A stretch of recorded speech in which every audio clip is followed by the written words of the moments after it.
Hello and welcome to episode number 64 of The Pitcher or the Hitter, the podcast by the M-SABR Dynasty League for the M-SABR Dynasty League. I am Cam. I'm Sahil.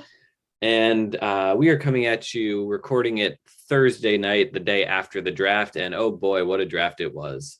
Oh boy, what a draft indeed. I thought last year's draft was pretty crazy, just the way it kind of all went down. But boy, I mean, this might have been the craziest draft we had since the inaugural draft, which nothing will top that draft. But boy, this was a fun one.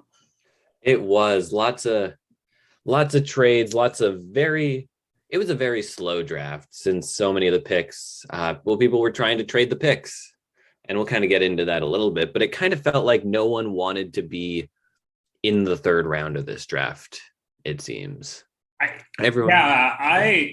Funnily enough, there was a couple times during the draft where I was offered a player for a third or vice versa, and I'd try and throw in additional third round picks this year, just as extra stuff. I'd be like, hey, just take it. I don't even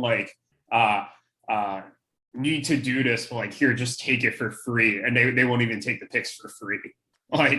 Nobody wanted these picks. A lot of prospects are going to need to be cut. By the time you're listening to this, they will have most likely been cut, unless I upload this tomorrow. We'll see. But yeah, I don't think it's too much of a secret that I don't fully intend on keeping my pick number 35. And I'm sure a lot of people felt this way about some of their later picks or about kind of who was available, which is why they wanted to get out of that spot. I will say there was one player last year that was cut basically immediately after the draft, and that was Daniel Cabrera, the Tigers outfield prospect by Jacob Clayton. They drafted him 34th overall. And I wouldn't be surprised if we see more than one cut at the cut deadline tomorrow. I think so. Bryce Terang, he was my last pick in the 2019 draft. I cut him right after the draft, but ended up getting him back. Yeah. He spent some time in my roster. He's floated around quite a bit. I know Orelvis Martinez was in that same draft. I cut him. I don't think I cut him immediately, but it wasn't too long after, and then I picked him back up. I know I also cut, in the 2020 draft, I think it was, I cut Tommy Henry almost immediately. Somehow hung on to Daniel Espino for longer than him, despite the fact that I drafted Espino a few picks later. So there will be some cuts. It will be interesting to see how it plays out, but I don't think this is as deep of a draft as it was last year. Mm-hmm. Absolutely. I can agree with that. But maybe part of it came from knowing less about the players last year and being able to maybe dream on them more. But we'll see. We really will see where all the value came from. I'll say before we dive into some of the trades here, one thing that was telling for me was last year, immediately after the draft, player or teams that lined up to pick up some of the guys that were drafted. So, for example, you were ready to pick up Jared Kelly, but then I took him with the 36th pick. So then you quickly audible to Jordan Walker. And honestly, I had my drop. Part of the reason I decided to drop players a little early this year, so it was that I was prepared for that, to be like, hey, maybe a couple of the guys I'd be interested in would slip, or maybe there's going to be some immediate cuts or ads after the draft, and it really wasn't. So I thought that was interesting, but that was the only thing I wanted to add. Yeah, no, that certainly makes sense. I think even in 2020, there were one or two players added or dropped right away, but I think a lot of teams are more confident in their farms than they were back then. Oh yeah. I actually, for the first time, feel like I had to make tough decisions when making cuts, and I can't say that really about any other point in my farm system's history. Absolutely. Yeah. But in addition to the draft, there were, since we last talked, and interestingly enough, Cam and I, when we recorded the draft preview episode, guessed the number of trades that would happen in between now, or in between the time of recording and the draft. And at that time, we thought the draft was going to be a week earlier. but I set the over under at 2. And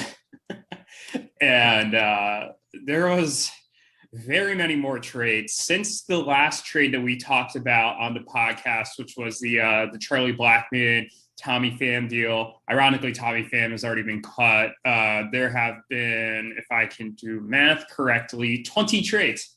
If you recall, one of our first episodes was a podcast where we went through 20 trades that had happened that we had not discussed about early last offseason. So we're going to attempt to talk about 20 trades and also recap the draft.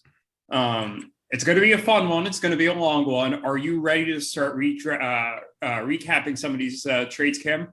I am, and most of these trades don't really need to be talked about. A lot of them can be talked about in the context of the draft itself. But yeah, there's going to be a lot to go through, and I guess I'm ready. Yeah, I'm ready as well. I've been waiting for this all day. I think we're mostly going to talk about deals here before we get into the draft that involved players or didn't really involve picks from this year's draft, since they won't really fit into the narrative of the draft. The first one I wanted to talk about was EBO has agreed to trade Jarren Duran and Kyber Ruiz to Deep Sea Devers for a boatload of picks. My 2023 second, Connor's 2023 second, Ruth Vick's 2024 first, Ruth Vick's 2024 third, Ruth Vick's 2025 third, Ruth Vick's 2026 third, EBO's 2027 second, and for some reason, Dylan Moore, who was almost immediately cut for Travis Darno, who has also since been cut. Adding up all the picks, that's... Don't forget, Dylan Moore was added by Anthony. He was added by Anthony to replace Gio Urshela. Total picks-wise that Ruth Vick gave up was 1 first, 3 seconds, and 3 thirds. Cam, I will turn this over to you. What did you think about this deal? Now, a lot of the times we say a trade is a win-win. This trade just feels weird for both sides. Like, I had talked a lot last episode about how Ruiz was a great get for EBO. And they needed a catcher. Now they're trading away Ruiz for a lot of picks. They already have 1 million picks.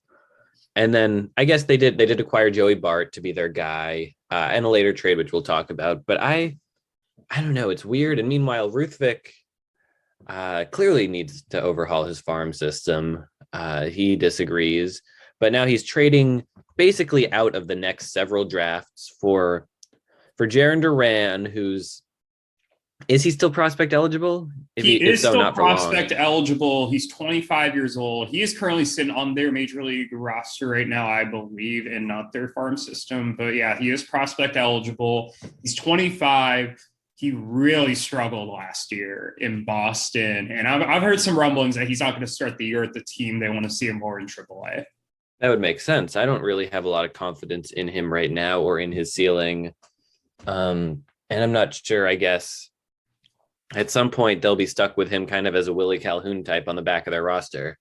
I think Ruiz is a great get, but having him and Carson Kelly, I think, I guess I'm not too worried about it if they have the roster flexibility, which, I mean, if you're forced to roster Jarren Duran, maybe you don't have the roster flexibility. I don't know. I think. Go ahead. And I was just going to say, on the other side, like I said, Ruth Vick could desperately use some prospects. I know Duran's still eligible. Ruiz is also still eligible. I know he debuted. He is. He's sitting on their minor league roster right now. Okay, so that's good. They have guys like that, but I mean, they really could have used, say, their 2024 first, which you and I both think will probably be a lottery pick to get someone near the top of that draft. They don't really have any young, promising guys in the minors right now. I mean, let's see here. I have a couple. I like Helio Ramos. I still like. Miguel Vargas is okay. Elvis Martinez is probably the star of this farm system. Other than that, though, there's not. Ryan Pepio is okay. Did you know Ryan Pepio? There are 6 players on Baseball America's Top 100 that was just released that has an 80 tool kind of part of their profile, and Ryan Pepio's changeup was at 80. Well, He, I mean, he did there's crack your something to top be said 100 for that. prospects. I'm not as high on Pepio as Baseball America is, but maybe he's interesting. Maybe he's interesting, but Um, Brandon Fat, who is that? I've never heard this name before. Me neither. We might need to get our residents Diamondbacks fan Yuki in here to discuss that a bit more. Mackenzie Gore could be interesting if he bounces back. That's I'm not true. 100% convinced that he does. Mark Vientos also cracked BA's top 100. I'm reasonably high on him, and Rusvik somehow got him basically for free. Roansy Contreras, I think, could be interesting next year. Matt Brash has really been rising up. I think there's some interesting players in this farm, but there's no like real impact player. I think you could argue the best like asset is Ruiz right now. And then like Gore and Martinez, I also think are interesting, but Gore has some question marks and Martinez is only in high A. I don't know.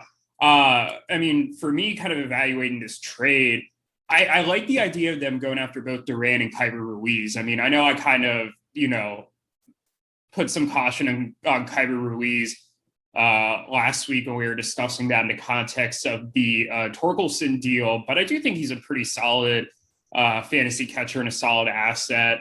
And I do like their decision to go out and get Jarren Duran. Jarren Duran, like 6 to 8 months ago, was a really hot commodity. A lot of people were buying into the swing change he made in 2021.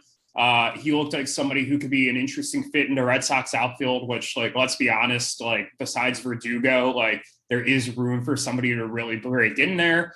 But I don't think they should have paid a buy high price to go get him. I think you and I both think the 2024 first is going to be a lottery pick. I don't get the decision to kind of mortgage the farm completely. Ruthvik seems to think that picks don't matter. He's told me that as much, but like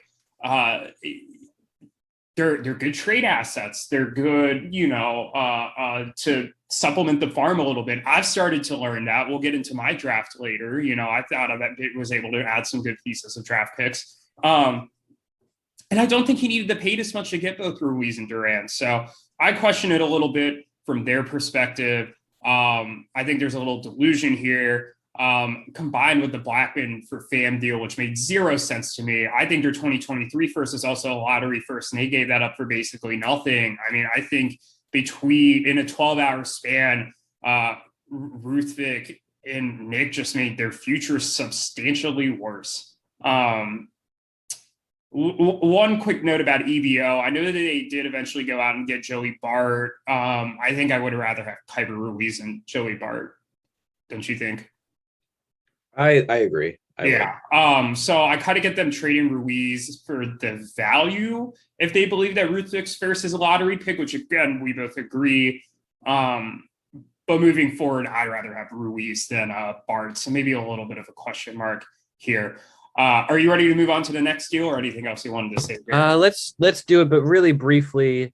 I mean, it's weird that Zane's acquiring all of these picks, right? And I mean, I'm sure he's got something to do with, he's going to do something with them. But now, I mean, we keep saying, oh, he's got too many picks, but now he's got 11 next year and nine in 2024. What's going to happen? So we said that last offseason, he had a ton of picks. And if he just consolidated those picks, it would work out really well for him. He could have like one of the best like rosters. I personally think there needs to be some pick consolidation. Like, for example, he has some pretty decent pieces in his farm. And I know that the farm looked a lot better before the Torkelson deal. But with some of these picks that he has, I don't think there's any reason why he couldn't trade some of them and improve the farm even more.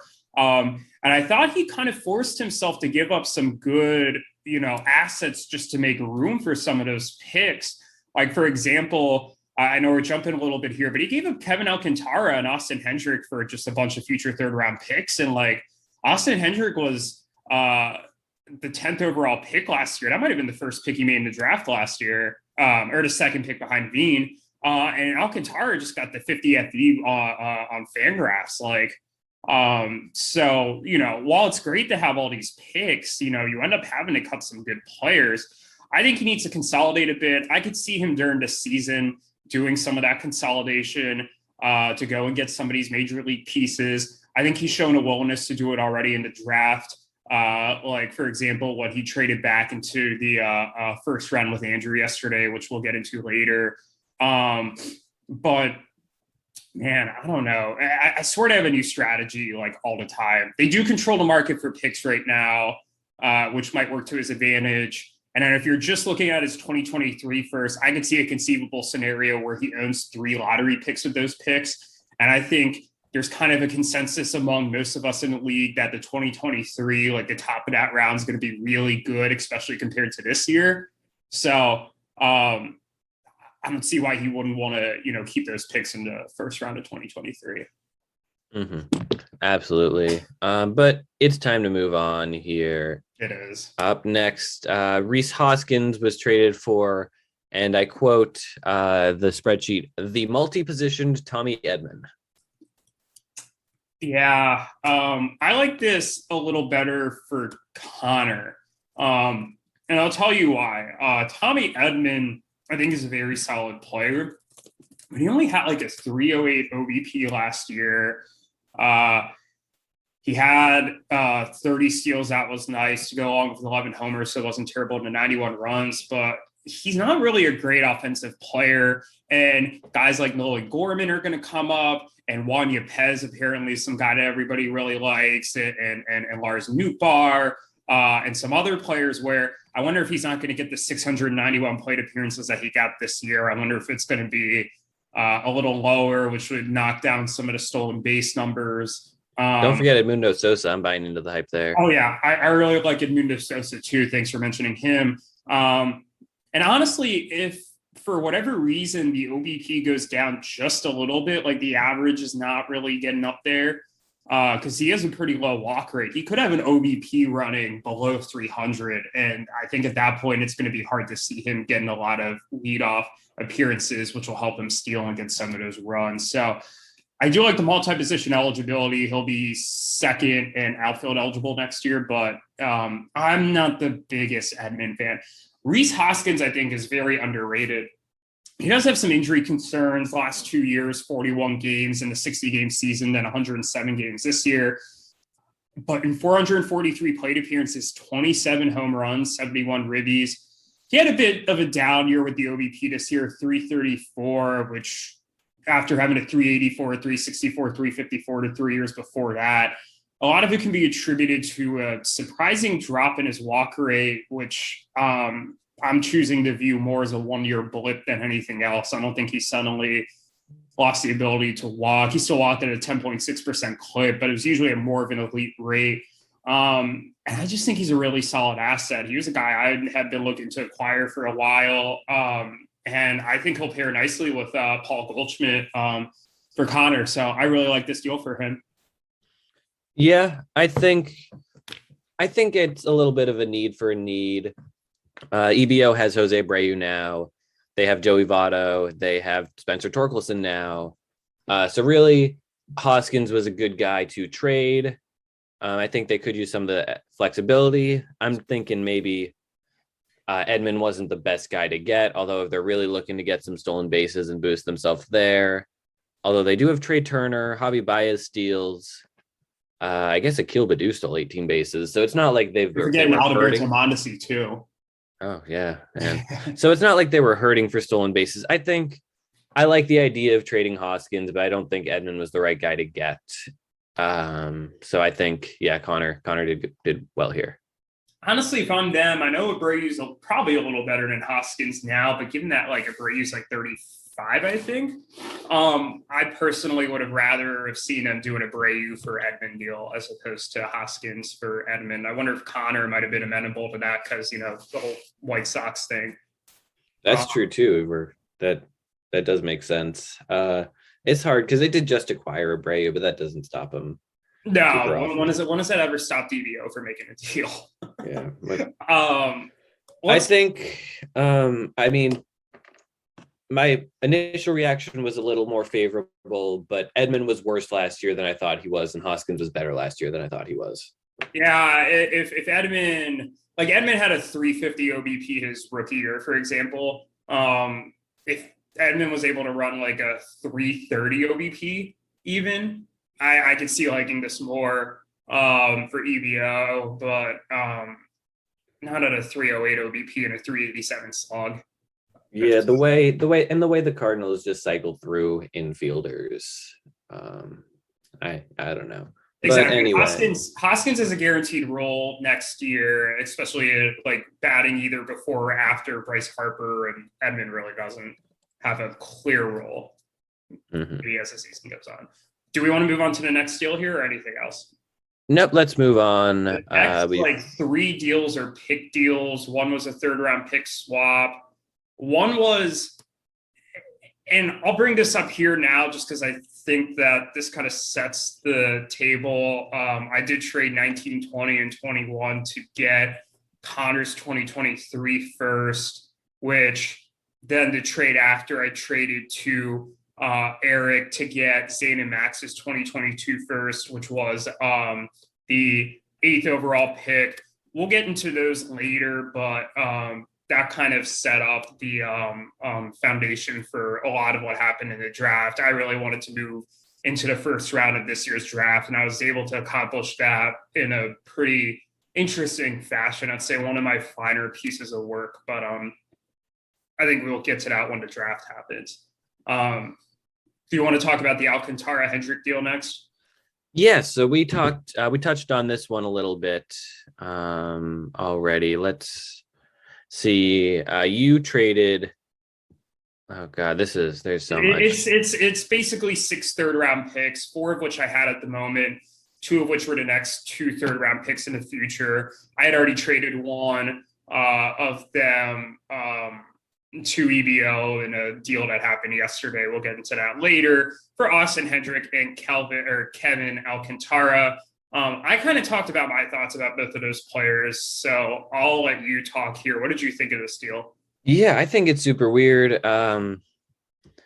3rd rounders. I mean, they are all flyers, but you saw, especially last night on draft night, there is just no value to these 3rd round picks, at least the later ones. That is, we saw a trade where earlier in the day I traded a 2026 3rd for number 30, and then later in the draft when 30 was coming up, I traded 30 back to Zane for a 2026 3rd. So there's just, I mean, you can see it's just, we're just cycling through them. No one wants them, and 6 of those, I mean, I could very easily see 2 of those 6 being solid prospects, but I mean, I don't know. Zane was going to find his way to 6 3rd rounders anyway. I don't know. And Austin Hendrick and Kevin Alcantara are both solid. You talked about Alcantara. I'll talk about Hendrick as the Reds fan. I know he did strike out a lot this year, but I think he certainly had a great season. He's already in the mid minors. He was in the Florida State League, which really depresses batting average and batting stats in general. He still put up respectable numbers. He walked a ton. I think he will probably need to cut down on strikeouts, but I certainly still have a lot of confidence in him being a solid outfielder in the future. And I think, I think you did well here. I thought so too. I'm never going to be mad if I traded for a player who was a 1st round pick in our draft the year prior, and I gave up a few 3rd round picks to go get him. If he doesn't pan out, it's not like giving up these 3rd round picks or the end of the world, but like that's a gamble I'd make 10 times out of 10. So yeah, I felt pretty good about getting Hendrick. Interestingly, he was like, I'd trade one or the other for like 3 3rd round picks, because he was initially asking for 2nd round picks before I made the trade for the 1st. And I was like, well, how do I get both? He's like, make me an offer. And I was like, well, what if I just double it? And he was like, yeah, let's do it. So I thought that worked out, made my farm a little deeper. How about we move on here to the next player deal? There's another 3rd round pick swap between me and the attendees after that we're not going to cover. But Andrew sent Miguel Yajure to... Well, let's very briefly, that 3rd round pick swap, I think it's weird. Normally when you do a 3rd round pick swap where one is the current year, one's the future year is a little bit better. You give them a little bit better pick, or there's a little more value added. But I mean, my 2023 third is, unless something goes really wrong, it's going to be a lot better or a lot worse of a pick than 28. So I think that's kind of a little shocking. But anyway, let's move on. Yeah, we'll get into what that pick was later, but I'm actually very glad I made that deal in hindsight. So one of the few trades for a second round or a third round pick this year that worked out. Anyways, the next trade was the Crone Zone had agreed to trade Miguel Yajure, and I'm sure I'm butchering that name, to Team Resnick in exchange for its 2023 third. Nice to see Anthony kind of get in on the trading a little bit. Yajure is a Pirates pitching prospect, for those of you who don't know. Any thoughts on this deal on your end? No, I was very close to trading for Miguel, probably Yajure, right? Might be Yajure. But he is number 69 on Fangraphs, as Andrew was very nice to point out many times. But it seems like, and I mentioned this last night, Fangraphs sometimes is a lot higher on certain players than other lists. And that kind of is two categories of player. One, it's a young player such as Wander Franco, or even like Chris Paddock, or someone who's super young, rockets up their board, and then very soon they're on every other board pretty high. And those guys seem to pan out. But the other type of player is the 23 or 24-year-old starting pitcher who's maybe had a couple innings in the majors already. Think who is that starting pitcher for the Angels? Patrick Suarez? Jose Suarez, Patrick Sandoval. Patrick Sandoval's okay. Yeah. I don't know, but Jose Suarez, there's certainly other guys. Tony Santillan with the Reds is one of them. And they just kind of, and they never seem to work out. No one ever adds them to their list. And they always kind of pitch 2 years in the majors with a 5.4 walks per nine and a 6.30 ERA, and they're out of the league. And that's kind of what I'm expecting Miguel Yajure is. So I was fine with not trading for him. I think maybe he's worth the flyer, but also I think maybe Andrew was going to cut him anyway. Yeah, I think Andrew was going to cut him anyway. He needed to clear roster space, and he's a Pirate, so Anthony wanted him. I didn't really think there was much to this trade, and it's we're not going to be thinking about this trade in like an hour after we record this podcast. Unless something crazy happens in the next hour and Miguel Yajure is suddenly the number one prospect in baseball. Yeah, I mean, maybe we'll add a hot take to the sheet that he wins the Cy Young this year. That would be fun. That'd be fun. Maybe. Let's talk about the next trade, because I think this one is infinitely more interesting, but also a little baffling. The Off-White Sox had traded Nate Pearson to Boat the Flow for Steven Strasburg in 2 2025 third-round picks, Jake's 2025 third, and my 2025 third. I did not get this trade for Connor. I get that Pearson struggled a bit. He's been a top prospect for a while. I think the Blue Jays are going to start him in the bullpen, or they actually have come out and announced that. But, and I know he's had the injury issues, but I'd rather have the 25-year-old with the injury issues than like the 34-year-old with the injury issues. And Strasburg has barely pitched over the last 2 years. I know he's really good when he's healthy, but I want nothing to do with Strasburg right now unless it's for a really cheap flyer. I personally think he overpaid for Strasburg. I personally think he should have just kept Nate Pearson and kind of rolled the dice a little bit. What do you think? Yeah, I think so. I'm fairly high on Pearson still. I know he doesn't have a ton of current value, so I think maybe he's the guy to either hold on to or trade to someone like Alex or someone like Andrew, or someone who's kind of looking to build a young rotation, throw a lot of things at the wall and see what sticks. And I think Pearson would be one of those people who sticks. Strasburg is interesting. We've seen what his ceiling is. He's a very good pitcher when he's healthy, but who knows if he's going to be healthy again, if he's going to be the same again. And I don't know. I mean, I guess the one good thing we can say about this for Connor is that he can probably stash Strasburg on his IL for a while.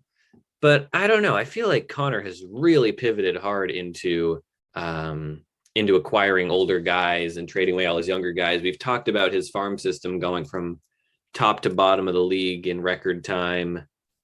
And he made the finals. I haven't made the finals, so I can't really say a whole lot. Yeah, and you have maybe the top farm system in the league. I mean, he's still some interesting guys in his farm system for sure. I mean, Diego Cartaya, he did draft Roger Darius, who I think you and I both think is pretty interesting. Colson Montgomery, Forrest Whitley still hanging around there, although I don't really think he's much of a prospect at this point.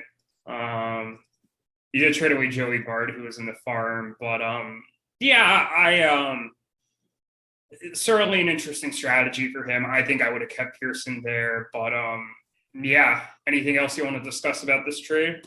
Nope. Let's move on to the Joey Bart trade. Yeah. EBO traded DJ LeMahieu and Connor's 2022 second. This was a pick that ended up being Roderick Arias, like you mentioned, to Connor in exchange for Joey Bart and Jake and Clayton's 2022 third. This was number 30. It ended up going to me and then back to EBO. It was traded 1, 2, 3, 4, 5, 6, 7, 8, 9 times. That's nuts. That's a lot. That's a lot of times for a pick to be traded. What did you think about this one? It was a weird one. I get EBO needing a catcher. I'm not that high on Joey Bart. I don't think the Giants are particularly high on Joey Bart, which is kind of interesting. I think he's going to get the opportunity, but I don't know if it's prospect fatigue with Joey Bart, where he's just been a prospect for so long and there's been new shiny things coming out where like everybody's like, yeah, Joey Bart, he's kind of whatever. Or if Joey Bart is just like legitimately like not really somebody who people think is going to be good anymore. I don't mind him taking a gamble on him. I wonder if LeMahieu is the type of guy who, when he's healthy next year, and I know he was playing through a hernia and some other stuff, is going to be a little bit better, offers a little bit of that positional flexibility. I don't think they needed to package a second-round pick with him to go and get Joey Bart. This feels like it could be roughly fair. And I guess trading LeMahieu makes sense when you look at the fact that they kind of replaced his like multi-position eligibility type with getting Tommy Edman, but I don't know. I'm not that high on LeMahieu or on Bart, so this is just kind of a meh deal for me all around. Yeah, so I think I don't really buy the prospect fatigue argument because other guys who were drafted the same year as Joey Bart include Nolan Gorman, Marco Luciano, Matthew Liberator, Orelvis Martinez. None of these guys we really say have prospect fatigue. So I think the opposite. I think you could argue some of those guys have a little bit of prospect fatigue attached to them. Like, for example, you're hearing some of these Cardinals guys being like, oh, hey, Jordan Walker's better than Nolan Gorman. Like, Jordan Walker's the new shiny thing that just came up this year. Or like, I think Luciano's stock has dipped just a little bit after last year. Like, I'm not saying to the level of Bart, but I think there's a little bit of prospect fatigue. Just a little. I don't know about that. I'm still very high on Nolan Gorman. I am too, but go ahead. But either way, I mean, we've been talking for the past month saying that Joey Bart to EBO makes a ton of sense. And I don't really want to criticize EBO for going out and doing what we told them to. And I think LeMahieu, I heard on a podcast that he's the type of guy, he was maybe one of the biggest beneficiaries of the juiced ball, perhaps. Where he was hitting a lot of very deep flyouts that turned into home runs, and they turned maybe in 2021 back into very deep flyouts. So that's certainly something. I don't really have a ton of confidence in him. I don't think he's 2021 bad, but I don't think he's 19 and 20 good, if that makes sense. That makes sense. Certainly. He's probably somewhere in between, as are all of us. Not in terms of that, but in terms of, I guess, the answer is always in between. Yeah. But yeah, I think. I don't know. I know it's so funny to me. I don't know. I'm trying to get philosophical here. I don't know what I'm talking about. This is a philosophy hour on the pitcher or the hitter. I'm a little bevved. A little bevved. Oh man. Okay. Yeah, but like I said, I don't want to criticize Zane for doing what we told him to do, which is get Joey Bart. Yeah, as much as I call this mad, this probably feels like pretty fair, especially of all the deals that we've been talking about here, where I think there's kind of a clear winner. This one very much did not have a clear winner.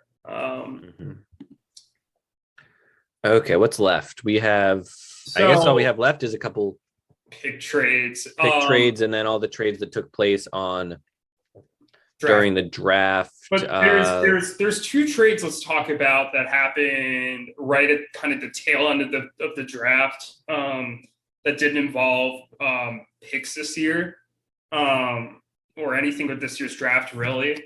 That was the two trades that Yuki made. Shout out to Yuki for making his first two trades of the offseason. We've missed you, buddy. And unsurprisingly, they involved Diamondbacks and Rays. The first one was Giovanni as a Wonderland has agreed to trade Ryan Nelson to Moneyball for Blake Walston, both Diamondbacks pitching prospects.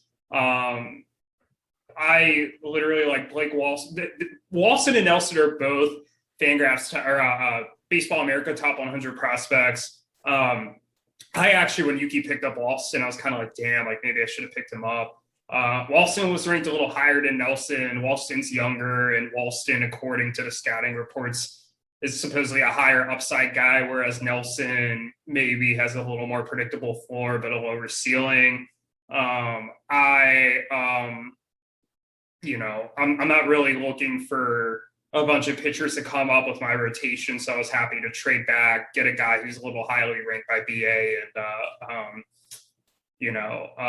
maybe get a guy with a little more upside who was a little farther away from the majors. Did you have any real thoughts about this trade? I can't imagine you know too much about either pitcher. I do not. Walston's probably a little bit better than Nelson, but they're both probably very similar, and it comes down to personal preference. If you like Walston better, that's cool. Yeah, I think it's a good way to sum it up. The second one was a little more interesting. Moneyball traded Christian Robinson and my 2024 second to EBO for Curtis Mead. And the reason it's interesting to me is Christian Robinson's stock has really dropped. If you remember kind of early on, he was like up there kind of in like the range of like Corbin Carroll, and I forget who the other big Diamondbacks outfield prospect was at the time. And now he's had some legal issues and stuff, and he's dropped a bit. I think he's a pretty decent buy low for EBO. Nice of them to get the pick, but I also like Curtis Mead a lot, who I owned last year before trading him away, actually. Did you have any thoughts about this deal? Well, you missed the fact that EBO acquired Curtis Mead earlier in the night from the Flex and Bellies in the trade involving Anthony's 2022 third. But yeah, I think Mead's a guy I looked into adding at one point. I believe he had a good fall league. I think it's probably, I don't know if Mead is that much better than Christian Robinson, right? I can't imagine that a second round pick, even if it is a late second round pick. Yeah, but I also don't know where Curtis Mead plays in that infield. And if he does, like the Rays do so much like moving players kind of back and forth in platoons and all that, where I just like, I don't know where he's going to get like 600 plate appearances that's going to make him viable. Whereas Christian Robinson, I think, is a better path to fantasy viability simply because the Diamondbacks literally have nobody else.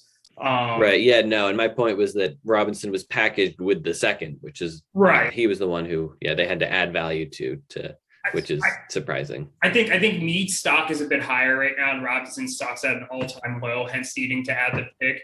And I do think when you do balance the earlier trade EBO made for getting Curtis Mead, thanks for pointing that out. EBO essentially acquires Christian Robinson, a 2024 second and a 2022 third, which turned into Frank Mazzucato for two 2025 second round picks. And I think that's a trade EBO makes like every day. So I'm sure. Frank Mazzucato. Yeah, I think that worked out. And then, Yuki with his Rays, he loves them.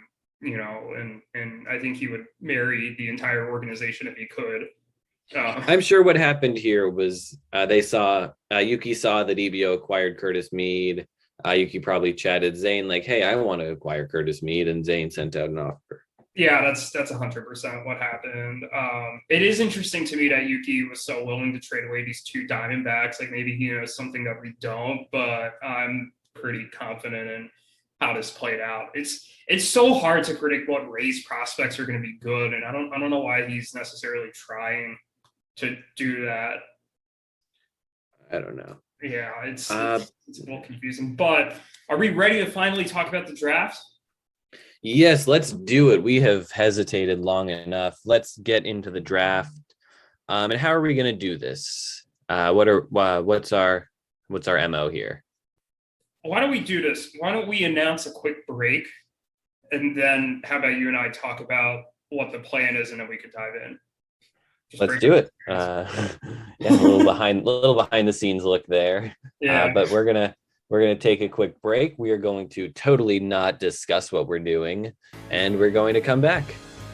Yeah, we'll see you in a sec. We carry you there, so unprepared to be grieving. Don't tarry with care, take to the air, so unaware you'd be leaving. And now I'm here to say I shall never be. All right, and we are back now, and it's time to talk about the draft. So what we are going to do here is the same thing we did last year. We're going to break down each of the first round picks one by one, talk about it, and then kind of for the second and third rounds, we'll talk about some of the interesting ones, talk about the trades, talk about who did well, and then at the end, we are going to declare for the second year in a row the Kyler Murray Award. Is that what we called it? It was the Kyler Murray Draft Award. Yep. Kyler Murray Draft Award for the team that drafted the best. All right. But the first pick, this was Yuki's pick. He took Marcelo Mayer, as we predicted on the draft preview. There was a little bit of drama here. It feels like Yuki didn't know who he was going to take until the last second. Yeah. I was kind of confused. So he and Noni had the first, so we did the draft lottery episode in October. We did that live on air. I think so. So he's had basically 3 months to figure out who to pick. So I was kind of wait, do you not know? I ultimately think he made the right pick. I mean, I think Marcelo Mayer was the best player in this draft. And he ultimately took Mayer. That's who we picked for him in a mock. I thought there was an avenue where he'd take Jordan Lawlar just to kind of make the homer pick. But he didn't, and I think he made the right pick. What did you think? Yeah, I think it was the right pick. And did we ever find out from Eric what took Yuki so long, or why he kind of hesitated he got ready to announce it, but he stopped? No, we need to ask him about that. Mm-hmm. But yeah, I think Mayer was the clear number one. It would have been a bad pick to take anyone else. I think so. I mean, I think there was an argument maybe that Lawlar could have been a better pick there, or maybe even Watson, but I think that's a very small minority who agrees with that take. I think Mayer was the right pick. I agree. The second pick was Jack Leiter to Andrew. This is one that we have known about for a while. Andrew has kind of been a Jack Leiter fan for a while. He's made it very clear. There was a little bit of worry that he would take my guy on my end, just kind of swoop in, but I don't know if Andrew's the type of guy who would do that. I don't think so either. I did talk to Andrew earlier today, and he did say had Yuki taken somebody other than Marcelo Mayer at 1, Mayer would have been the second overall pick. I do, you and I talked a couple weeks ago about our hesitance in drafting pitchers really early. I think despite that, I do really like Jack Leiter. I do think he probably ends up being a number 2 starter, like a high end number 2. I don't know if he ends up turning into a full out ace, but I think he's going to be a very good starter in the majors for many years. And, I think one of his big needs right now is in the rotation, and I'm not going to argue with this. I thought he was in kind of that consensus top 7. I agree. Yeah, I think maybe some of the shortstops are a little better value, but I think Andrew wanted a pitcher more than a shortstop. Andrew has a few shortstops already in his system. I mean, Bobby Witt Jr. Certainly is a pretty good consolation for not taking. I guess Witt and Wilman Diaz are the only shortstops in his organization. And he does have some shortstop talent in the majors too. Swanson's there, Cronenworth is there, moving elsewhere in the middle infield. He also has Ozzie Albies for second base. So he's pretty deep middle infield wise. Justin Foscue too at second base. So I think it was a pretty solid pick for him. Agreed. Let's move on to your first pick. You picked Kahlil Watson. It's your pick. You talk about it. Yeah, so I picked Kahlil Watson eventually. He was my guy this whole time. I figured, he's probably he was number 2 on my board, right behind Marcelo Mayer. And I guess we can even kind of at the end of this break down what our boards were. But yeah, I think he just has a lot of upside. He's got a quick bat. He's quick. He's got quick feet. I don't know. He's the shortstop of the future in Miami. I was shocked when he slid all the way down to them in the real life draft, and I was really happy to get him at 3. Yeah, I really liked Watson at 3. I don't think you could have gone wrong with any of these shortstops after Mayer. My only concern with Watson is just why he slipped to 16. I've heard some character concerns and stuff, but I don't think that's super major.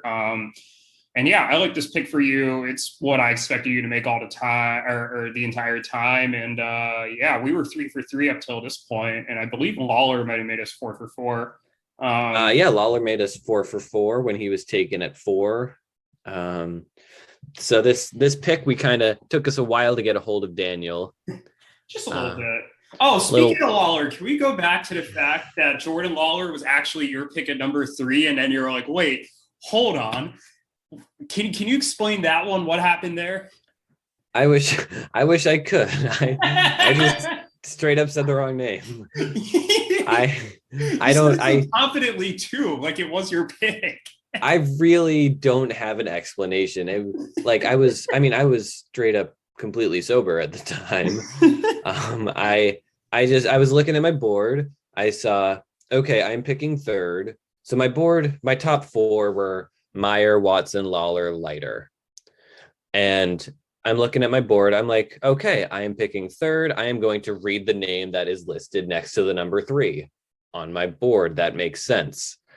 And I don't know. I've gotten Watson and Lawlar confused this entire time. They're both shortstops. They both have 6-letter first name, 6-letter last name. They're both on kind of weird teams. Yeah, I don't know. But luckily we, much like when I accidentally dropped Zach Wheeler back in May, we were able to get it kind of fixed without anyone getting upset. We need an award for the best draft moment, because either Yuki not knowing who to take at number 1, or you just confidently saying that you're taking Jordan Lawlar at 3 has to be the moment of the draft. I was dying of laughter. That just I thought what you were doing was you took Watson at 3 in our mock to throw everybody off the scent, and then you took Lawlar, and then once you took it back, I was like, wait, what the hell's happening? Did he actually mess it up? I actually messed it up. You of all people too, because you and I probably sit here and think about this league more than anybody else. That's all I do all day is I sit on Slack and I chat you about the league because I get bored. And you of all people messing up crack me up. But man, if Jordan Lawlar ends up being a Hall of Famer, which is a hot take I made earlier in the chat, and Kahlil Watson ends up getting like less than one career WAR, not even making it to the majors, I'm gonna laugh my ass off at what could have been. That's gonna be one of those like what ifs in 10 years. Like what if like Daniel immediately made the next pick and you weren't able to take it back. But I took it back immediately. I didn't give time. You did, but it was still hilarious. And I will still never let you live that down. That was great. That was maybe the funniest thing you've ever done. Yeah, no, I think so. Yeah. But Daniel did not make his pick right away. We were waiting on him for a while. He was doing physics. He thought that it was earlier than it was. We tried to contact his former co-owner, Alex. It seems like former at this point. Yeah. We tried to contact Greg. We tried to contact Team Cohen. But eventually Daniel made his pick, and it was who we thought he would take, Jordan Lawlar. Yeah. Jordan Lawlar. Yes, Jordan Lawlar. Yeah, I thought Lawlar was a good pick here. He was the best ranked player I had on the board besides, actually, he might have been it. I mean, I think Suzuki could have been a pick here because I know he needs major league outfielders. He's been looking at those for a while. But Lawlar is a really good fit for the farm. Of the prospects that were the non-Suzuki prospects that were left, I mean, if he wanted to go to minor league route, I thought Lawlar was the best. And I don't really have too much more to say about this pick. Nope, me neither. Moving on to 5. Yeah, this is where the draft starts getting a little interesting. Not at 5, but with Alex and Zach here. At 5, they took Brady House. I think you and I both knew they were going to take a shortstop, and they took Brady House. I didn't really have too much to say about that pick. What about you? No, Brady House was maybe the best player available. Probably there were a couple of guys in that tier, but certainly they wanted a shortstop. Brady House was a good pick. No complaints here. 4 shortstops out of the first 5, which is kind of fun. Yeah. And I believe we technically picked House to go at 6 because they had the 5-6 back to back, but like he won 5, like we're counting that as us going 5 for 5 there. And then things took a turn. And this was admittedly a scenario I was a little bit concerned about, but also not a scenario I was expecting after listening to Alex bash this player last month quite a bit. They took Jackson Jobe at 6. And as soon as I saw that, I was like, oh no, that really forced me into a difficult decision later. We'll get into that later, but what did you think about the pick of Jobe at 6? I think there are maybe 1 or 2 players I would have rather had, but I don't think Jobe is an egregious reach or anything. I think I was mostly just surprised, since I was taking your word that Alex didn't like Jobe, but you were, if I recall correctly, it was more that he didn't like Jobe for the Tigers, rather than he didn't like Jobe as a prospect himself. No, I thought it was as a prospect too. And honestly, I wouldn't blame him for being like high school pitcher. Like, no thanks, I don't need to draft him. But he ended up drafting Jobe. I wonder had things gone differently, and for example, if Greg and Daniel and Alex had gone Seiya Suzuki or Henry Davis at 4, I think they end up going Lawlar House, because I think they were really trying to get as many of these young shortstops as they could. I know Alex really liked all of them. But I think Jobe was probably, after the shortstops, just probably the highest player left on his board. He is a Tiger. Even if he doesn't like Jobe, I'm sure he could get Zane to pay up for him or something, because Zane's been offering ridiculous prices for these Tiger prospects. But I didn't mind to pick either. I thought maybe, he was a little, I wouldn't say kind of reach, but like I wouldn't have taken him at 6. I think he was valued a little bit lower. I think one factor into taking him at 6 versus say taking him at 9 was that Eric was picking at 7. And Eric, being the Tigers fan, I mean, we had mocked Eric taking Jobe at 8 back when Eric had 8. So if he thought that Jobe wasn't going to be available after that, like, I'm fine with that. I mean, part of the draft is you don't know how everybody else is going to pick. So like, yeah, you might value a player higher, but you also have to take into account everybody else. So I think that might have been partially what happened with Jobe. I don't think it's an egregious reach. It's not like he took like Gavin Williams at 6, who we'll talk about later. So I'm fine with this. Yep, I agree. Number 7, Eric took Seiya Suzuki. We had picked Eric to take Suzuki, I believe, at 8, which is a pick he no longer had. But we thought that he was a good fit for Eric's team. Eric helps fill out his bench, and I'm sure he's happy to get him at 7. Yeah, I thought Suzuki was a good pick here. I think we felt like Eric was going to take him all along. I think he fit kind of on Eric's roster more so than some of these other teams. And I think Suzuki's going to sign. It sounds like that. And if he doesn't, Eric's going to have the 8th overall pick next year per the kind of Suzuki rule that we made up because of the lockout. I don't really have much to add here. It's kind of a big pick. And honestly, I've seen a lot of mocks where Suzuki's gone earlier. So I thought that this was a solid value. But there's definitely some question marks with him coming over. So we'll see how that pans out for him. This is where the draft gets really interesting. This is where the first trade went down. And I'll kind of give it some context for how I was thinking because I owned the 8th overall pick. When I traded for 8 a few days prior to the draft, my line of thinking was there are 8 players I really like. It was Mayer, Leiter, Watson, Lawlar, House, Suzuki, Davis, and Cowser. So it was the 4 shortstops, Leiter, Davis, and Cowser. I kind of had those in a tier themselves. I thought that the first 7, not including Cowser, were initially kind of in this top tier. And the more I looked into Cowser, the more I was like, I think he kind of belongs in this tier with these guys. Maybe he's not at the top end with like Mayer, but I think he definitely kind of belongs in this group. So I was thinking when I got 8, like, this is perfect. I'll just take whichever one of them is left. Like, that's it. Perfect, easy, won't have to make any decisions. My nightmare scenario was Jobe going early, so then I'd be forced into a decision between one of the 2. And I had a feeling it was going to be Davis or Cowser. I predicted this exact scenario happening in my head.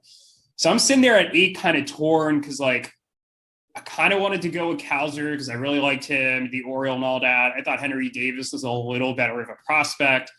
I was kind of freaking out. I was discussing some trades with a couple of teams. Jake wanted to get that pick and have me move back to 16. And a couple other teams are interested. EBO came and was like, I actually messaged him after that initial wave. And he was like, hey, 8 for 10, 17, and 18. And I was like, maybe this could work. Alex and Zach had 9, and the risk was that they weren't going to take Colton Cowser. And actually, my first chat was to Alex at 9. I was like, how do I get 9? Can I just take both of them? And you know, I didn't have too many future firsts to really offer him, so that was kind of hard. He's like, he really wanted to stick at 9. And I was just kind of point blank asked him, like, are you taking Colton Cowser? And he was like, we're not even considering him. And there's very few people in this league who I would take for at their word when they'd say that. But Alex is one of them. So I was like, all right, I'll take this trade. Cause I thought the excess value of getting 17 and 18 was huge. So Zane gets Henry Davis at 8. And I think that's a really big steal. I really like Henry Davis. I think he's a really good bat, even for a catcher. And the fact he was able to get him at 8 and not having to trade any higher to get him, I thought was a huge W. Mm-hmm. I think so. Yeah, Davis at 8 is great. Yeah, not much more to say. Zane now has Davis to go along with Bart. Davis can sit in the farm while Zane kind of figures out if Bart is his guy or not. We did mock Zane to take a catcher too. So we didn't mock Davis. We mocked Harry Ford. But yeah, no, that's true. Yeah, we certainly did. But Davis at 8, great job. Yeah, and this is one of the advantages of him having all these picks. Like losing 17 and 18 was kind of just like fine, not a huge deal. And he was able to trade it to get a player he really liked. Let's move on to 9. Because and a little context before we talk about the player Alex drafted, I offered him 10 and a future third for 9. I was like, I just want to guarantee I get Cowser. He's like, we're not taking Cowser. So I again, like had to take him at his word there. I thought he'd just take the free 3rd round pick, but he didn't. Nice guy. Thank you, Alex. But he took Christian Vaquero, outfielder for the Nationals. He was one of the consensus top 2 international prospects, along with Roderick Arias, who was drafted a bit later. We'll talk about a bit later. I don't think any of us saw this coming. Now, when we did our mock, he was the only player who wasn't in our first round of that mock who went. And honestly, like I didn't know who he was at the time in the mock because he hadn't signed. And it's interesting with us pushing back the draft, Vaquero went at 9. Like he wouldn't have been eligible for the draft if we had done it last week, like we originally scheduled. Who knows what would have happened at 9 then? But I think Vaquero could be an interesting player, and I certainly like him. But I wonder if Alex could have gotten him a little later. I wonder if they could have traded back with, say, Clayton and Jake, who were really itching to get that pick. I think so. I think Clayton and Jake would have given them a decent amount. I think Alex and Zach could have, if they traded back to 16, they could have gotten Christian Vaquero there. I think he would have been around quite a bit longer. I think so too. As it stands, like, look, everybody has different boards. All these prospects, nobody knows how they're going to turn out. You could flip a coin or roll a dice every time a pick is made and use that result to draft the player. And you might be better off than doing all this research. I mean, just to give a small example, Cam and I both picked Justin Foscue as the worst pick around last year of the 2nd round. And we both really liked my Ed Howard pick, and I think I might have called that the steal of the round. Foscue had a really good year. Howard sucked. Like we don't know. I'm not proclaiming that Cam and I are experts here, but I just think from the value perspective, like where they could have drafted Vaquero relative to where they drafted him, I think they could have gotten him later. But if you believe Vaquero is your guy, I have no issues with being like, I'm going to go out and get my guy, and I want to insure it, and I'm going to go get him.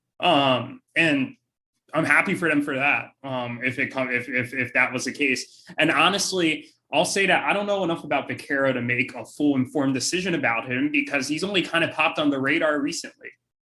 So I don't have an issue with this as long as they've done their research and they really like Vaquero. Because nobody knows how any of these players are going to pan out. Yeah, no, absolutely. No one knows. But yeah, I think he could have gone later.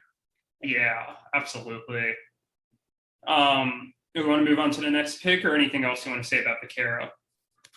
No, I think we can move on.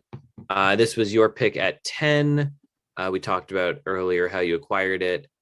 And you took Colton Cowser, who we've talked about.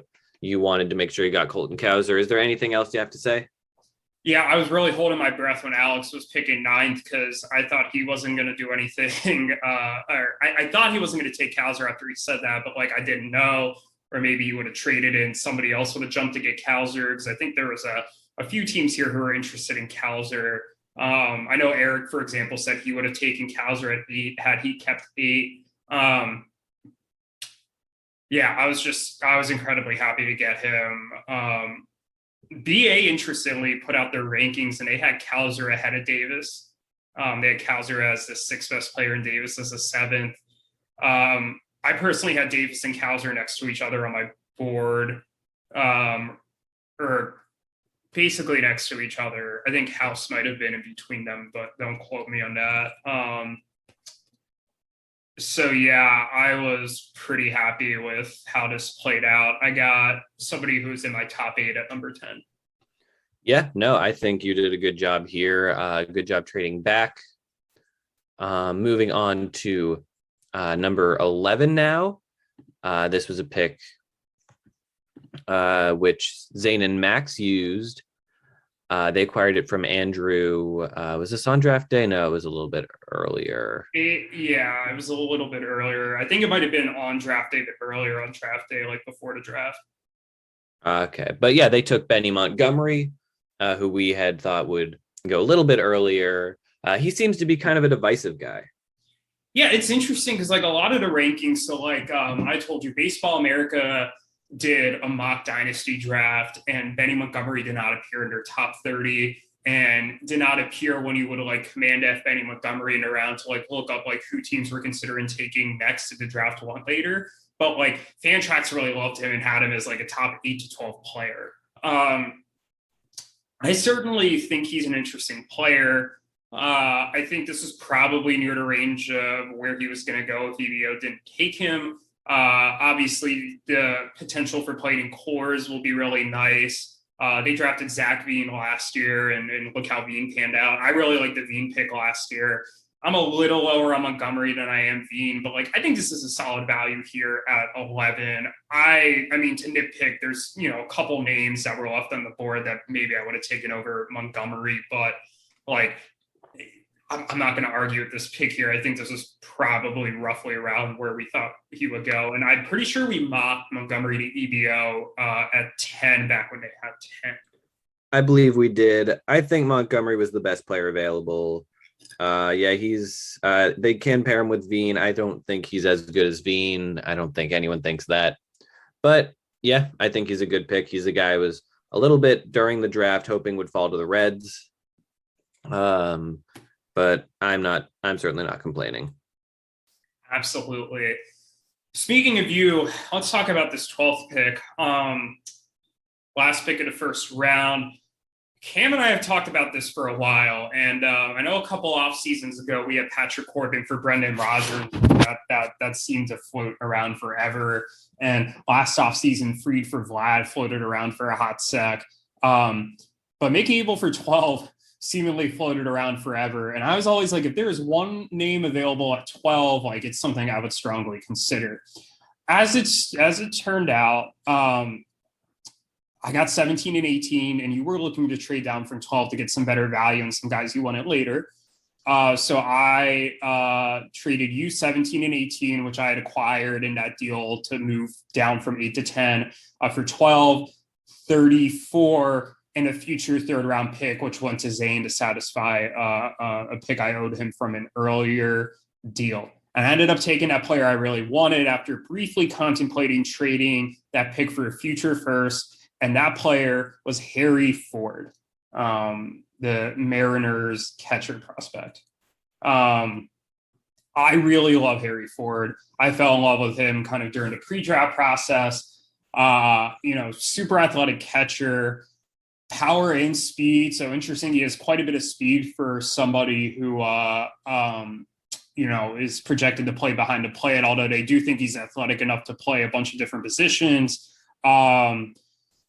He's really good makeup. I think, they view him. Interestingly, I heard he's kind of he's like a very confident guy. And I love that in my players. I love somebody who's confident, has good makeup, and seems like they work really hard and they're ready to get going. Losing out on Henry Davis was tough. Henry Davis is a really good prospect. And, maybe you could argue he's a bit better than Cowser. I still think Cowser kind of belongs in the tier with them. But for me to be able to make 2 first-round picks, which in my wildest dreams I did not expect to make yesterday, was to make 2 first-round picks and get an outfielder I really liked in Cowser and a catcher I really liked, who I had just a little bit behind Davis, and I think the second best catcher in this draft, and Harry Ford. I don't know about you, but I feel like Cowser and Ford for Davis is a trade I'd make like 9 times out of 10, like again, maybe 10 times out of 10 again. I was incredibly happy about that. Also, shout out to me because I wanted to talk about this. Getting these 2 first-round picks had to be just the most interesting thing. I had no first or second-round picks for like 4 or 5 like draft years. I trade for 3 second-round picks, just like future second-round picks, just kind of pull them out of my ass. I'm just like, hey, I'll trade you the next second I acquire. So I got 19, 20, and 21 that way. I traded those picks to EVO for 2023 first. Traded 2023 first to Eric to get 8 in the first place, traded 8 to get 10 in a couple seconds, and traded those seconds to get 12. So I literally pulled 2 first-round picks out of my ass. And if that's not my best trade work, then I don't know what is. But I wanted to give myself the self-pat on the back. Yeah, I'm cocky. I don't care. I thought that was really cool and really just like Harry Ford. Yeah. But yeah, no, I think you did a good job. I would rather have Ford and Cowser than Davis, as good as Davis is. Yeah. Not a whole lot more to say other than I think that trade worked out well for both of us. I'm happy with the value I got with the second rounders I acquired.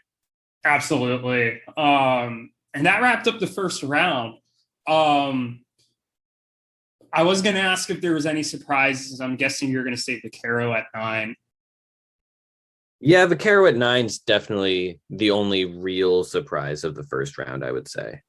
Yeah, for all the drama that kind of went down in the first round with Yuki not knowing who to pick at 1 and Cam announcing the wrong pick at 3 and Daniel taking a long time to get the 4th pick in, and then the trades at 8, 10, and 12. The first round pretty much went almost exactly as we predicted it to be. 11 of the 12 players that we predicted did go in that round. Albeit in a slightly different order, but not an egregiously different order. I don't think any of the players went like more than like 1 or 2 spots different from where we projected them to be. In fact, I think Jobe was the only one that went more than 1 pick away from where we thought he would go. So good job on us. We did our research on who would go, where they went. Anything else you want to say about the first round before we move to round 2? No. Let's move on. We're going to do this a little bit quicker. Yeah. Who are some of the best picks you think from the second round? I'll start out with Sal Frelick at 15. I thought was the best pick in the round. Sal Frelick was also in consideration to go at 12 for me, but I really like Ford. I thought Frelick was a first round talent. I think you could argue he's better than Garrett Mitchell, who went into first round last year as a Brewers outfielder. He won at pick 9. And I thought Andrew got really good value. He didn't even have to move up or anything. He just sat there at 15 and took Frelick. I thought he took the best player available at that point. Who else did you really like here? And did you like the Frelick pick? Yeah, so I agree. Frelick was the best pick of the round. I would have taken him at 12 had I kept the pick. I was really... with Yuki taking Triantos and Williams, I was really kind of hoping I'd get Frelick or McLean at 17 or 18. I'm very happy to have gotten Sam Bachman at 18. He was the pitcher at the top of my group of pitchers from that tier in the middle. I think Trey Sweeney at 19 was good, and I have a little bit of remorse taking Jay Allen instead of Trey Sweeney. I would have taken Bachman anyway, even though I took him at 18. I just kind of did them in that order because I wanted to see 2 Reds back to back. But yeah, no, I think other than that, I think Colson Montgomery at 24 is solid. But yeah, that's about it for my opinions on the best picks of the second round. Yeah, I'll add one more. I like Triantos at 13. I told you before the draft, I had a real feeling that Yuki was going to take Triantos at 13 or 14, and I didn't know why. I just had that gut. Yuki did take him at 13. I think Triantos is interesting, and maybe he's flying a little bit under the radar, but I think it's roughly the range where I thought he was going to go. I like Triantos. I had him a little bit lower than that. That's fair. And I'll also mention, I thought you were going to take Williams over Bachman. I had Williams a little ahead of Bachman, so I did like Williams going to 20 as well to EBO. And Roderick Arias to 23, I like too. I thought he was going to go a little earlier than he did at 23, but I thought that getting him at 23 was a better value than Vaquero at 9. And I've seen Arias ranked above Vaquero in a lot of kind of the international prospect rankings. Absolutely. Yeah. I think just the fact that they were taken so far apart is interesting. Yeah. Yeah. Vaquero was taken, was this 14 picks before Yeah. Arias? Normally, when one international guy is taken, it kind of opens the floodgates a little bit, but that's not what happened this year. Absolutely. Speaking of those floodgates, maybe turning to some of the picks that were surprising. There kind of was a floodgate of international picks at the end of the round, and it was started by Oscar Colas going to 22. I didn't love the pick there. I think Colas could be interesting, but like I thought picking him at 22 was a little high. I didn't think he was the best international player left on the board. As we'll discuss in the third round, I thought there was maybe like four-ish, maybe more players that were left. And then if you're including like Montgomery and Arias, so like six players, I think that one afterwards that I would rather have had than Colas, and maybe even more. Honestly, I didn't expect Colas to get drafted, or maybe if he did like late in the third round. So I know Daniel's a White Sox fan, but I was a little surprised he won at 22. Yeah, I thought he could have been a third round pick, but I was definitely surprised to see him at 22 as well. And certainly surprised to see him taken before Arias. Same. And I mean, Colas, was a guy who's kind of on the White Sox radar for a while. So maybe Daniel's gotten to know him a bit. And they didn't have a pick after 22. So maybe he was like, well, it's either get him here or potentially risk not getting him at all. Well, he did have a pick later at the time. He just traded it. Oh, okay. Well, maybe he was like, I don't have space for the other pick. Let me just use this pick, take Colas, and be done with it. I don't know, but it still felt high for him to go at 22. That's fair. Couple other surprises. First of all, I think it's surprising. 24 hours before the draft, Zane had 6 second-round picks. I had none.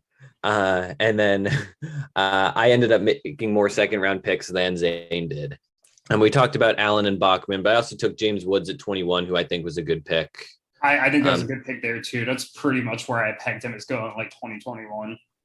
Yeah, so I feel pretty good about that. I had planned on trading for 21 to take one of hopefully Bachman, Williams, Hoagland, or Painter. But I ended up getting Bachman at 18, so I didn't need to take another pitcher. The other surprising pick, I think, was Carson Williams at 14. He was not on my board. What about you? Yeah, he wasn't really on my board. I didn't really know much about him until Yuki picked him, and I did a quick kind of search for him. I think Yuki could have gotten him at 26 or maybe even 33. Had he taken like South Relic there, I thought he would have hit a home run with his first 3 picks. But you know how it goes. Yuki's a Rays fan. He took the Ray. He probably knows more about Carson Williams than we do. I'm not going to be like, oh, hey, this was a bad pick. But because we just don't know how it's going to work out. But kind of like what we said with Alex taking Vaquero at 9, I think you need to read the room and see how these players are valued. And if you're thinking that, hey, nobody really likes Williams but me, even though I have Williams ranked higher, I could probably wait another round to go get him. Or if he was getting a little antsy, maybe he trades up, but from 26 to like one of the other picks in the 20s. But 14 was a huge reach. Or he could have done like you did, and you were like, I really want a guy like Bachman, but I don't think he's worth taking at 12. Let me trade down and get some excess value later. He ended up getting 18 as well. So I'm a little disappointed in that from his perspective, or disappointment's the wrong word. I'm a little, I wish he had, maybe entertained trading down from 14 a little bit, but. Tisk, Yuki. Sahil's disappointed in you. Disappointed. No, I love you, Yuki. But the only other one was Diane Jorge. I did not think he was going to get drafted either. That's not a name I've seen before, if we're being honest. I had seen his name on the international list. I hadn't really bothered to open his name up because he wasn't like one of the top 2 or 3 guys. And interestingly, the guy I keep seeing a number 3 went into 3rd round. That's Ricardo Cabrera. We'll talk about him in a little bit, the Reds prospect. But I thought for sure the next 4 names that went off the board were better than Jorge. I would have much rather had him than Jorge. So that one surprised me a little bit as well. I don't know. Any more thoughts on this round? I feel like It's interesting because the second round every year always seems to produce some gems. I'm sure some of these players are going to be really good. I'll ask you this question. Who do you predict at this time next year from this group of second round picks? Who do you predict will be the top 2 prospects? I mean, I'd love to say Jay Allen and Sam Bachman. I'm sure you would. But I mean, I think the easy answer would be Frelick and McLean, right? Because they're the 2 that I had highest on my personal board of the people who went in the second round. So I guess I'll go with the easy answer. Yeah, well, I said 2 because I thought we'd both say Frelick with one of them, and then maybe we each have a different name for the second one. I'm going to say Frelick and Triantis. Okay. Triantis was a guy I kind of fell in love with a little bit as well during the pre-draft process. And had I stuck in the second round, he was definitely kind of a guy I would have been targeting there. Although he did go to Yuki at 13, so I wouldn't have had a shot unless I took him in the first round. But he was definitely a name that I was considering. So I'll say Triantis is a little better than McLean. I'll take that gamble. Anything else you want to talk about the second round? Any other questions you want to pose? No, let's jump ahead to the third round. Who do you think were some of the better picks of the third round? Oh man, going from top to bottom here, I like the Gunnar Hagelin pick for EBO. Hagelin was a really good in college before having Tommy John. And obviously, there's some risk with Tommy John. But if Hagelin's able to bounce back from the surgery and look really good, I think he's somebody who is probably going to be ranked among the higher end of these guys. I think he certainly would have gone higher than Bachman and Williams and all of them had he been healthy. I really like the Andrew Painter pick at 27. He was actually, so Yuki and I were discussing a trade for 26, including Ryan Nelson at one point. And I was kind of delaying it with him. I was like, let's see how the draft board plays out. And, sometimes you lose those gambles. He's like, you know what? I want to keep 26. He took Bednar, so I didn't get Painter. But I would have taken Painter at 26 had I been able to trade for that pick. So I really liked him. I love the Connor Norby pick for me at 28. I really think he has a solid hit tool, has some speed.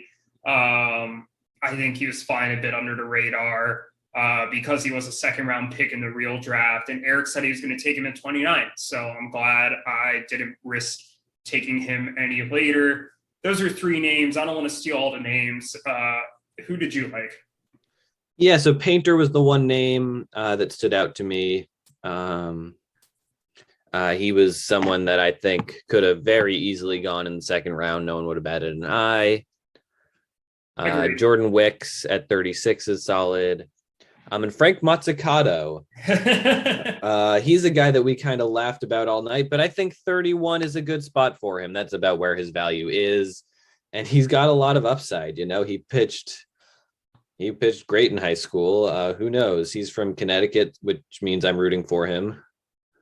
And yeah, hopefully Zane gets a steal there at 31 with the mozzarella man.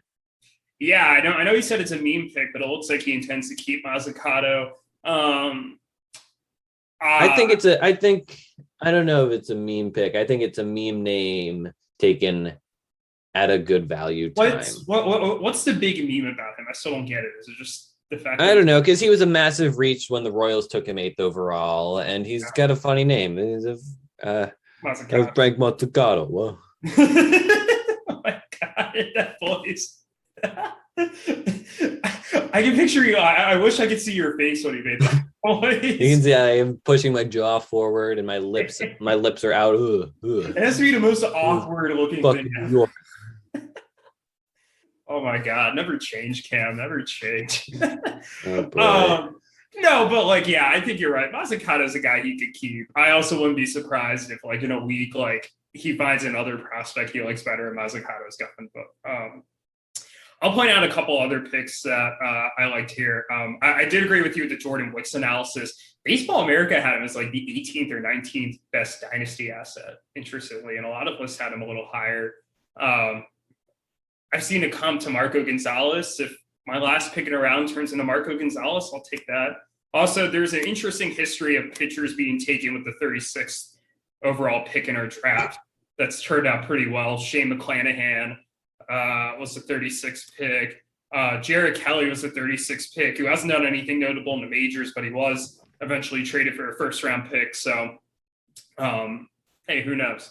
I want to point out two guys who I believe will make the majors besides Suzuki, because we all know Suzuki's going to debut in the majors this year. I think the two guys you're most likely to see in the major leagues this year in this draft, not from the first round, not from the second round, but Cesar Prieto, who Anthony drafted at 32, and Zach Geloff, who I drafted at 34. Prieto was an international guy that the Orioles signed. He's a little older. He's 22. I think they intend to start him at about AA.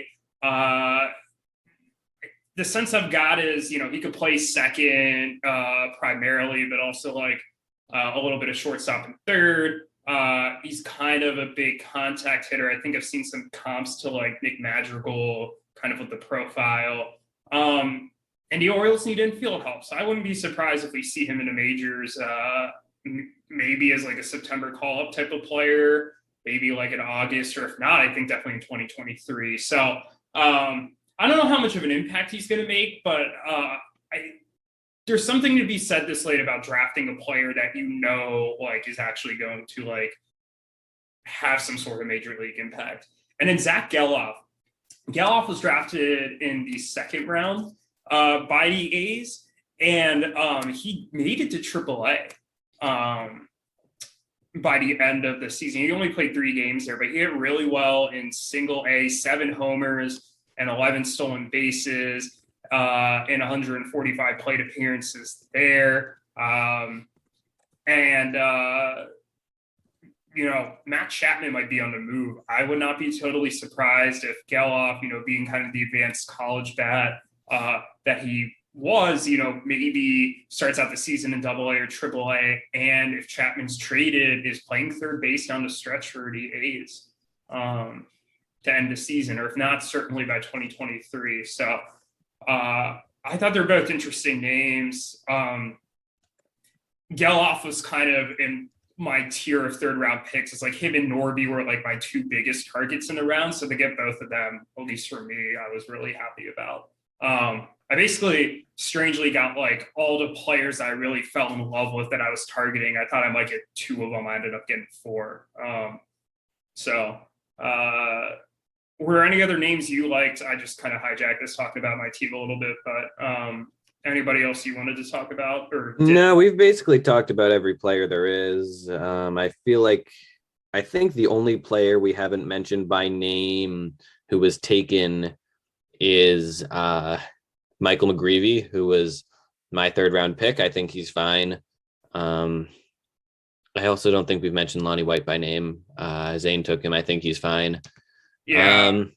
Or we didn't mention Tyler Black either, who I thought could have gone a little higher, or maybe roughly around this range, maybe like a couple picks higher. Same with White. I think he could have gone a couple picks higher. Yeah, but anyway, that just about does it. Are we ready to pick the 2nd annual Kyler Murray Award for excellence in drafting? Yes. Before we do that, let's pull up last year's winner, which I'm sure is somewhere in the spreadsheet. And for some reason, I can't find it. I don't know if we did put it in this draft sheet. Also, we might have named the award after Peraza, not Murray. You know what? One of them can be the Jose Peraza draft award, and one of them can be the Kyler Murray draft moment. Kyler Murray draft moment. Okay. Yeah, after you, and I think there are 2 candidates for that. Let's do that one first. Yuki not knowing who to pick number 1, or you very confidently announcing that you were taking Jordan Lawlar at 3? I mean, it's got to be that, right? I think it's got to be that. Yuki not knowing who to take at 1 was kind of on brand for him. I thought it was just kind of funny. You just saying another name at 3 and just so like it would be one thing if you started to say like Jordan. Oh wait, no, I meant Kahlil Watson. But you were like, yeah, Jordan Lawlar, shortstop, Arizona Diamondbacks. Oh wait, no, wait. So yeah, I think it had to be that. Congratulations on being part of the Kyler Murray best draft moment. Would you like to give a victory speech? I would not. All right. And then let's talk about the real draft award here. The Jose Peraza Best Draft Award. Let's rattle off a couple candidates before we announce who our winner was. Starting at the top, I really like your draft. I think Kahlil Watson was a great pick at 3. I think the fact that you were able to make 3 really solid second-round picks, I think really helps your candidacy. I like Bachman, Wood, and Allen personally. I don't really know too much about McGreevy, nor really think he's worth a whole lot, but it doesn't really sound like you're going to keep him either. And I think that doesn't really matter as much for the grade. But yeah, do you agree with me? Did you think you had one of the better drafts? Yeah, I think I had one of the better drafts. I think trading back certainly helped me out. And I feel pretty good about all the players I took. Oh, definitely. For sure. I think another winner who made fewer picks, but I think he really made the most out of his picks, was Andrew. Jack Leiter at 2, South Relic at 15, and Andrew Painter at 27. I personally thought he got 2 first-round values and a second-round value between Leiter. Frelick is the first and Painter is the second-round value. What do you think? Yeah, absolutely. I think Andrew got the steal of the second and the steal of the third, no question about it. So I'm very happy with how he did. Yeah, absolutely. I'll throw my name into the mix here. I don't want to keep tooting my own horn, but I think a lot of it stems from the fact that I was able to trade down from 8 and essentially when you combine those 2 trades got 10 and 12 and was able to take Cowser and Ford, both of who were really high on my draft board. I really like Connor Norby and Zach Geloff. Those are like my 2 top 3rd round targets. And Jordan Wicks, I thought, could have gone earlier in the 3rd round or maybe even snuck into the back of the 2nd round. So to get him at 36, I was pretty happy about. What did you think about my draft? Yeah, I thought it was good. I certainly had Norby on my board. I can't say I know a whole lot about Geloff, but I really like your duo of Colton Cowser and Harry Ford at the back of the 1st round. They're going to be very big for your team. No, I think so too. And the last candidate I'd say is EBO. Getting Henry Davis at 8, I thought was maybe the steal of the 1st round. I mean, I know I had him ranked kind of as a top 7 player, but like still their ability to kind of swoop in, even if it was kind of expensive for them to go up and get Davis, I thought was well worth it, kind of given the number of draft picks that they had and kind of their strategy. You really like the Benny Montgomery pick, as do I, maybe not as much as you. I thought Trey Sweeney and Gavin Williams were really good values in 19 and 20. I think they were probably the best 2 players at the board at that point. I think Lonnie White could have gone a couple picks earlier, and you can't go wrong with Frank Mazzucato, right? Oh, you know it.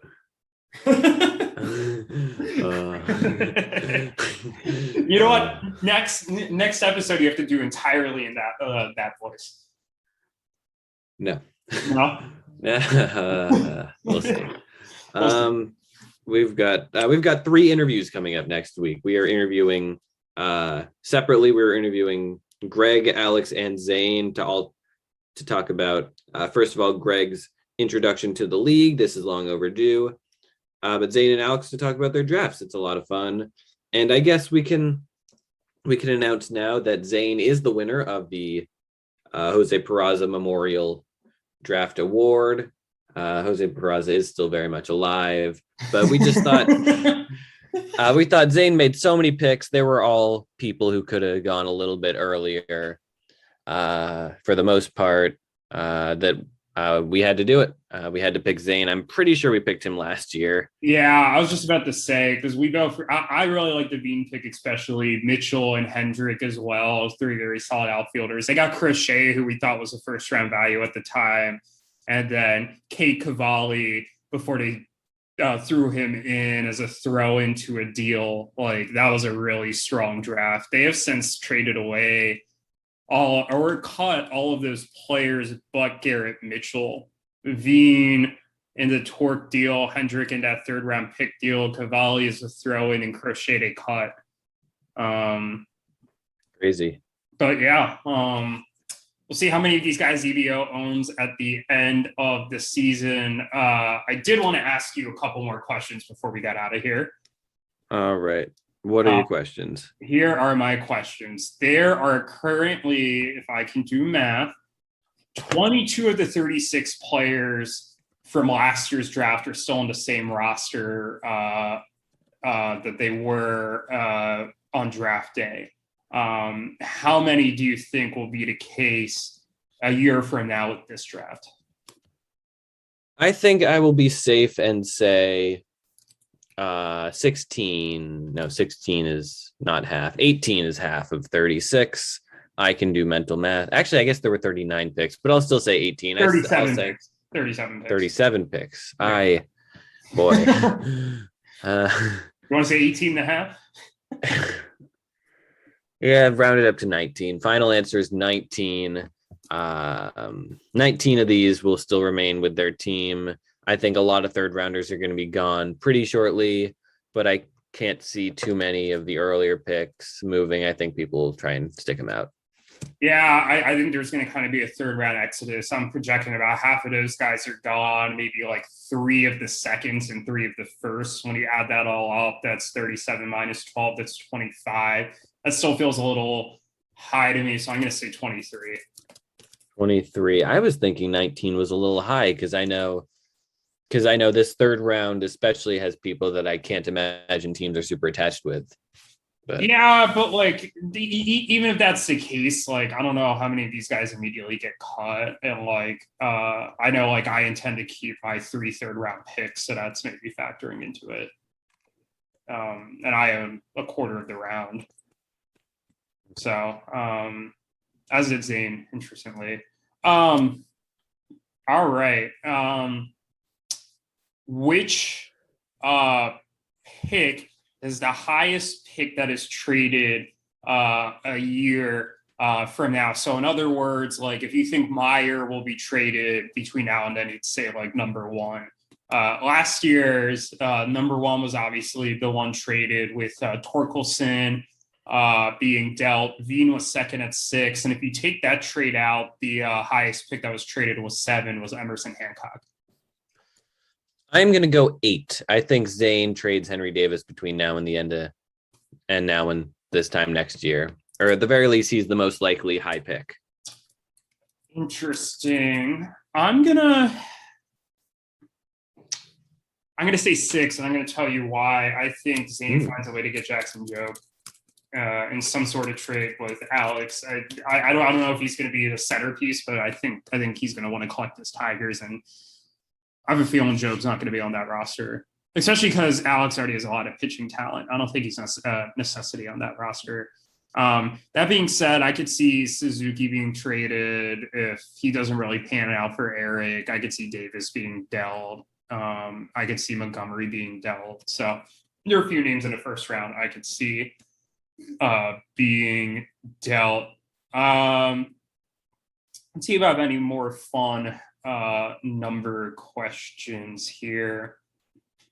Let's turn to next year's draft. Who will make the most picks in the 2023 draft that's not Zane? Oh, that's not Zane. That's not Zane, because Zane is That's too easy. Zane's the easy answer. Yeah, I'm not letting you just pick the cop out. So right now, Eric has the next most picks. No, Yuki does. Yuki has 5. Yuki has 5. All right. I'm still going to go with Eric because 3 of Eric's are first rounders, and those are a lot harder to move than Yuki's picks. Although Yuki didn't trade his picks. He kept all 3 of his original first, second, and thirds. But either way, I think it'll be Eric because he's got 3 firsts. Even if he does trade one of the firsts, it could be for, I bet it would be to Zane for more 2023 picks. So I'm going to go with Eric. That's an interesting pick for sure. I'm going to go a little bold here. I'm going to say it's me. Ooh.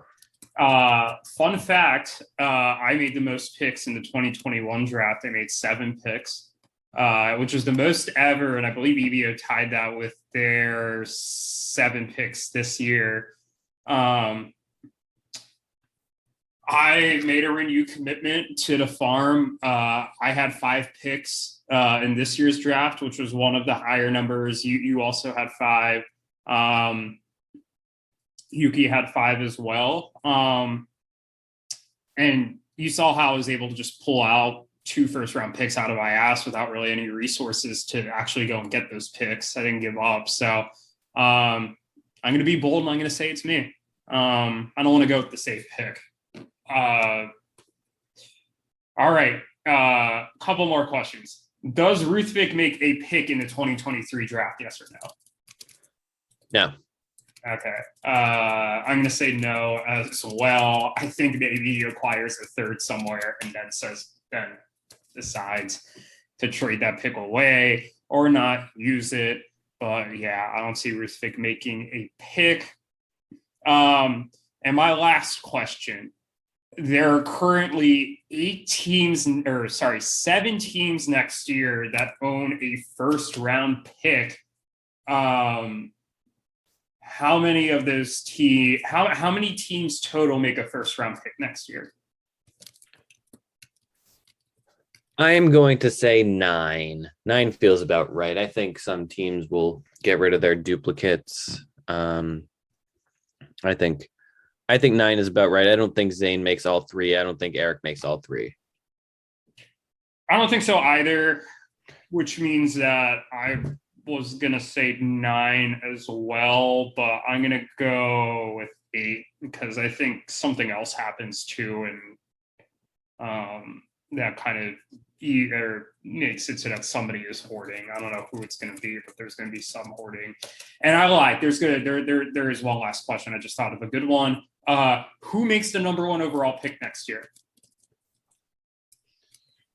And do you want to guess who owns Yuki's pick? Is? Yuki owns his own pick. I think it's going to be Yuki. Okay. I think he'll be first again. I think it's going to be Yuki as well. I think he'll be first, and he does own his own pick. Do you want to guess as to who he picks? I think he is going to take. I mean, right now the front runner is Elijah Green, probably, but so much changes. There was a time AJ Puck was the front runner for the number 1 pick. There was a time Seth Beer was the front runner for the number 1 pick. I think a lot could happen. Maybe Termar Johnson has a good spring. Maybe Drew Jones has a good spring. Yeah, but Elijah Green's the front runner. He's the safe choice. I'll pick him. Those are the only 3 names I know. Yeah, I think those are 3 front runners. To be different from you, and also because I think he is going to go number 1 overall, I'm going to say Drew Jones. All right. That's all the questions that I had for you. If anybody was interested quickly in kind of going over the over-unders that I made with Cam a couple of weeks ago on the podcast about the draft, Alex and Zach over under 2.5 picks. Cam said under. I said over. It was over. Alex and Zach made 3 picks. EVO over under 1.5. Cam said over. I said under. It ended up being the over. EVO made 2 first-round picks, Davis and Montgomery. Cam over under 1.5. Cam recused himself because he didn't want to reveal a strategy. I said under because I thought he was going to trade 12, and he did indeed trade 12 to me. Catcher over under 1.5. We both said over. It was over. Both Davis and Ford went. Shortstop over under 4.5. Cam said over. I said under. It did end up being under. But interestingly, the guy we thought could be the 5th shortstop did not go 5th. That was Matt McClain. I thought he could maybe sneak in at 12. Carson Williams went before him at shortstop. So that was interesting. Starting pitchers over under 1.5. Cam said over. I said over. It did indeed go over. Both Leiter and Jobe went into top 6. Trades over under or push 2. Cam said over. I said push.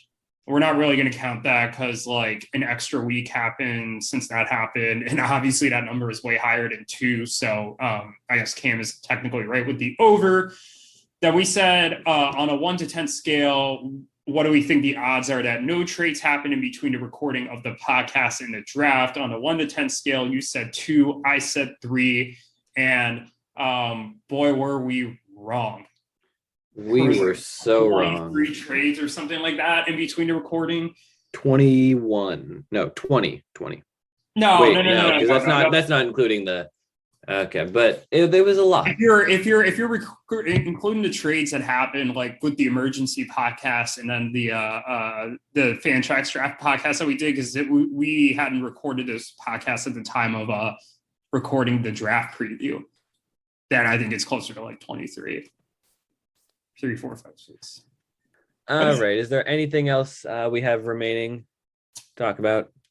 I don't think there was. I will say I had a blast doing this draft, and it was nice to catch up with a good chunk of you at the end of the draft and before the draft. I think the draft, when we closed the Zoom room, it ended at 1 in the morning. So not quite the like 3:30 or 4 a.m. that our inaugural draft ended. And we didn't have to walk back in the middle of Ann Arbor to get back to our apartments or dorm rooms or anything. But I had a blast. I hope you did as well. And I can't wait for these interviews next week. And who knows, maybe the trade market isn't dead. Maybe we'll see some more stuff. I know it's been wild, but hopefully there's more. We shall see. But no, thank you again for listening. And until next time, play us out, whatever song I end up choosing.